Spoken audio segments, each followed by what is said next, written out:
Clients often contact me and they want to know what's happening on the Johannesburg Stock Exchange. And they are not sure what it is we look at when we make a decision or when we give an answer. On the stock exchange, there is something called an index, and there are various indexes. And these are ways that allow us to look at the overall performance of shares on the exchange. And one of the indexes we follow is called the All-Share Index. Now, the All-Share Index is made up by dividing the total value of all the shares, and then it's divided by a divisor, and that figure changes, but it gives you a picture of the performance of 99% of the shares. Now, if I look at that index over the past 12 months, the high point, the index stood at 59,104. So in the past 12 months, that is the highest the index has achieved.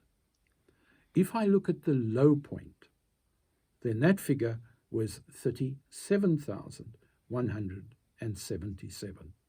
So if we look at the high point versus the low point lost 37% of its value. So in other words, if just after COVID hit and the lockdown started, if you looked at the performance of your shares, or you looked at the performance of your retirement annuities that were based on shares, you would have noticed that there was a loss of around 37% of your value of your investments.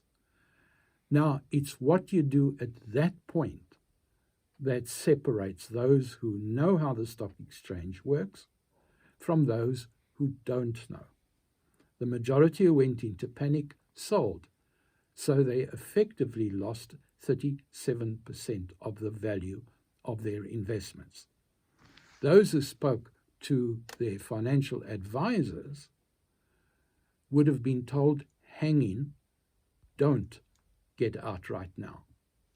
So what is the difference? If you had listened to those financial advisors that said, don't run, you would today have lost 5%, not 37% of your value, only 5%. And if you had been one of those brave people who bought shares and unit trusts at the low point, you would have in 3 months made a 37% profit in that short time. So this is why it is important that if you do invest, that you talk regularly with your broker, that you talk regularly with your financial manager, and you don't necessarily do the herd thing, and that is run on the first time that there is bad news. So what has made us recover from 37% down to almost back to where we were over the past 12 months? What has made that recovery? The first issue is that there are companies on the JSE who earn their money in dollars and euros. And so the rand-dollar exchange rate will make those companies look more attractive. That affects the price. The USA elections are definitely affecting South Africa and Africa as well. The fact that there is about to be a change in government is generally perceived around the world as a need for optimism. In other words, it's good news for those who don't live in the USA. The change in government is going to make it easier for us. I have my own views on Trump, and they are not positive at all, because I think he doesn't understand. When he puts the American first policy, he doesn't understand what the long-term effects of a so-called America first. There is a massive trade deal that is coming up for renewal, and that trade deal is between Africa and the United States.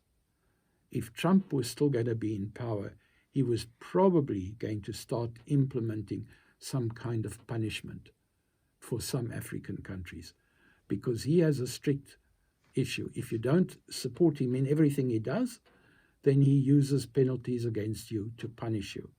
And the fact that Biden is now going to sit over those discussions, it's probably going to be easier for us. In terms of the South African downgrade, there is a lot more optimism in the international circles, because they're recognizing that we have a Minister of Finance who knows we can't have any more debt, who understands we can't increase taxes any further. And what we now have to happen is to cut where we are spending money. He has put that into place. There are active steps that are being taken. The subsidy that SAA are getting is not coming out of your and my pocket. The subsidies that Eskom's getting is not coming out of your pocket. It's not coming out of my pocket. The same goes for the Land Bank. He has turned to the various government departments, all 41 of them, and he said, you are going to have to cut surplus expenditure, and that's going to be where the subsidy for those SOEs are coming from. And so Parliament is not going to get the 25 million they want for the new kitchen. That's going to be their contribution. Now, internationally, that's appreciated. We are at a point where government finally understands. So, economically, we are less stressed now than we were 6 months ago, 6 years ago. We are less stressed, and there's finally some kind of policy that is coming into place. So my feeling is that if you are wanting to invest, this is a good time to look at the markets again. If you change the portfolio of your RAs, this is the good time to go back to your financial planner and say, what other changes do you think that has to be made? Sitting still and doing nothing is not always the best move. And for those of you who have sold houses and are now sitting with large sums of money lying in a savings account, this may be a time to go back to your financial planner and begin to review again. So overall, I recognize we are getting back to where we were, and I also recognize that that's not a good ending point. We need to move forward, and hopefully that is something we'll see in the next 12 to 24 months. Thank you.